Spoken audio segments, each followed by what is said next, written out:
السلام عليكم، ازي حضراتكم حبايبي؟ عاملين ايه؟ يا رب دايما تكونوا بخير. النهارده بقى جبت المشتريات بتاعه الشهر بتاعتي، لان هي كانت حاجات كتير ناقصاني وقلت لازم ارتب الدولاب الخزين معاكم. آه بوريكم دلوقتي الحاجات اللي انا جبتها، المكرونات والرز والزيوت وكده. دي الحاجات اللي كانت فايضه عندي، بس طبعا الضلفه محتاجه تترتب وتتنضف. هقول لكم بقى انا بعمل ايه عشان ما يجريش ولا سوس ولا نمل ولا اي حاجه. وكمان بحط فيها كل حاجتي، السكر والرز والمكرونه وكل حاجه كل حاجه، والشاي والتوابل وكل حاجه. ومع ذلك مفيش اي حاجه ريحتها بتتقلب يعني على الريحه التانية. كل حاجه بتكون لوحدها. يعني مثلا التوابل اهي انا حطاها كلها في علبه لوحدها محكمه الغلق، ما بتطلعش اي ريحه. مستحيل تفتحي كده الضلفه وتشمي روايح حاجات كتير، لا بتبقي شامه كل حاجه لوحدها. ببقى دايما حطاها في العلبه دي ومحافظه عليها في كل حاجه كده في كيسها. دي الحاجه اللي انا ببقى مخزناها، ببقى حطاها تحت. والحاجات اللي بستخدمها بحطها في الرف اللي فوقيه ده على طول. دلوقتي بقى هفضي الجزء اللي تحت ده خالص. كل الحاجات اللي فيه انا الجزء ده بحط فيه كل حاجه عادي، بس اللي هي مش بستخدمها، يعني اللي ايدي مش بتروح عليها اصلا. انا الاول كنت حاطه كل حاجه في مكان، وده كان صراحه موضوع متعب جدا، بحيث ان انا مثلا عايزه اعمل اكله اجيب المكرونه من حته واجيب مش عارفه ايه من حته والزيت من حته، فكان بيبقى متعب جدا. فصراحه فضيت الضلفتين دول، حسيت ان هي كبيره ما شاء الله، واخدت كل الخزين بتاعي ما شاء الله، بتاخد كميه كبيره ما شاء الله. كل مرة تجيبي الخزين بتاعك لازم قبليها تفضي ضلفة الخزين دي كلها، بحيث ان لما تيجي تحطي حاجة على حاجة ممكن تربي معاكي حشرات وسوس وكده. فلازم كل مرة ايدك كده في الحاجة وتقلبي فيها. ودايما خلي علب كده للحاجات بتاعتك وبرطمانات لكل حاجة، ما تحطيش كده الحاجات وخلاص. انا دلوقتي نضفت المفرش وغسلت الصينية ونشفتها كويس جدا ورجعتها، وحطيت عليها الزيت. الزيت اللي هو الجديد حطيته من ورا، والزيت القديم اللي كان عندي حطيته من قدام. وحتى زيت الزيتون وكله بحطه هنا في المكان ده، والسمنة اللي هي مش مفتوحة، لكن المفتوحة بحطها في التلاجة. وده العسل برضو بحطه هنا معاهم عادي. والسكر اهو انا بحط السكر اللي مش بستخدمه، اللي هو يعني ايه الخزين. شايفين انا بوريكم المفرش تحتيه جرنان، وتحت الجرنان بقى شايفين حاطه بودرة، دي بودرة نمل. ايوه انا عارفة ان في ناس كتير هتستغرب من الحاجة دي وهيقولوا لي غلط ومش عارف ايه. لا مش غلط نهائي، انا حاطه لها جرنان وجرنان تاني، وبعدين حاطه المفرش وحاطه فوقيها الحاجة وبعدها يعني انا متأكدة. مهم يعني لو انتي بتحطيها تخلي بالك ان ما تلمس اي حاجة. البودرة دي بتاعت النمل والحشرات، انا حطاها من تحت. بصراحة والله ما بقيتش اشوف ولا حشرة ولا نملة في الضلفة دي من ساعة ما حطيت الحاجات. الاول دايما كنت بلاقي النمل والحاجات بتدخلي من المطبخ، والسكر ده كان بيبقى مليان نمل وحالي بيبقى حالة، وبضطر كل شوية اقعد انضف واعمل، وكان بيبقى مجهود. دلوقتي ما شاء الله ما بلاقيش اي حاجة. حتى شايفين المكرونات انا بحطها، الكيس اللي هو 400 جرام ده، انا بحط كده الاكياس فوق بعضها، بحيث اني اطلع الكيس مثلا اشوف انا عايزة الكمية قد ايه بطلعها.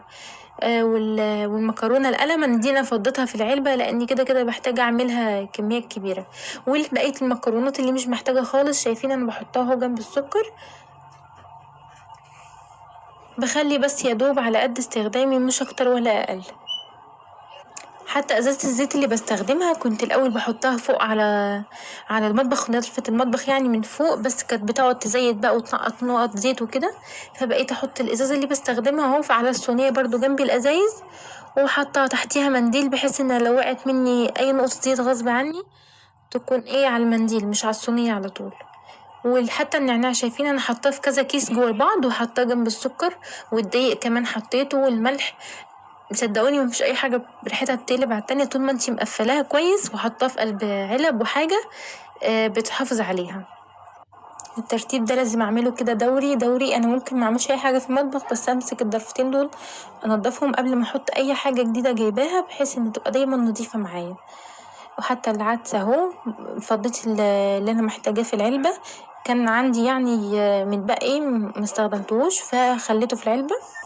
والكيس المتبقي يادوب حطيته بس هنا. انصحك يعني في البقوليات عامة متجيبيش منها كتير، هاتي بس يادوب على قد استخدامك لان الحاجات دي بتبوظ بسرعة، وما تشيلهاش كمان في ضلفة الخزين، لا احسن حاجة برضو شايفين انا حطيت فيها المشروبات وحطيت كمان الحاجات اللي يعني حلو كده برضو مش بيحصل لها حاجة. فوق كده برضو لازم انضف الاول انزل كل حاجة، وبرضو عاملة نفس الحركة فوق، حاطة الأول بودرة حشرات وبعدين حاطة فوقيها الجرادين وحاطة فيها المفرش، وبعدين ببتدي ان انا ارص الحاجة.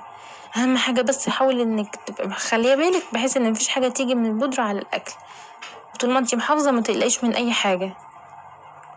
ودي يعني مش حاجة غريبة ولا انا اول مرة ولا انا اول حد يعملها، في ناس كتير قوي بتعمل كده بحيث انها بتحافظ على الحاجة بتاعتها. الصيف عندي صراحة بيطلع لي النمل كتير جدا وبيبهدل لي الدنيا. شايفين باقي الحاجات الكركديه حطاه في برطمانات، كل المشروبات حطاها في برطمانات، الشاي اي مشروبات، القهوة الكاكاو، كل حاجة حطاها في مشروبات في برطمانات. الفوق دي هي دي استخدامي، حاطة فيها الحاجات اللي بستخدمها باستمرار بحيث ان انا مقعدش ميل تحت خالص، تبقى قدامي على طول. شايفين يعني حاطة قدامي اهو العدس والحاجات المكرونات الخفيفة اللي بستخدمها، والسكر والدقيق والرز كمان حاطاه في العلبة.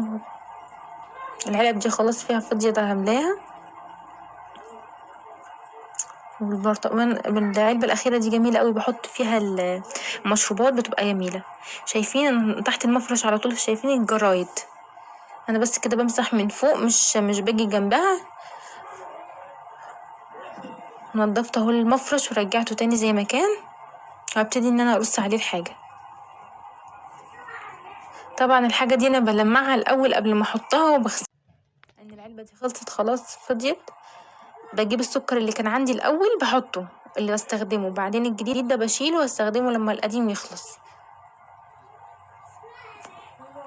عشان تاريخ الصلاحية، وكمان عشان الحاجة بتاعتي ما تبص.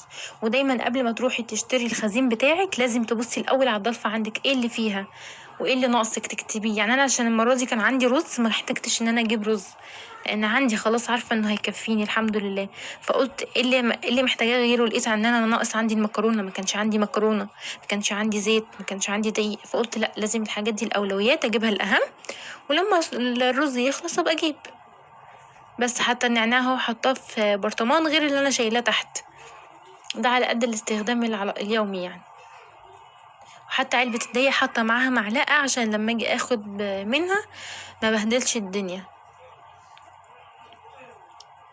كل حاجة في برطمان، والدنيا بقت نظيفة وبتفضل دايما معاك نظيفة. وعلى فكرة البرطمانات بتحافظ لك جدا على الحاجة، يعني لا قدر الله حاجة منك باظت ما بتبوظش باقي الحاجات.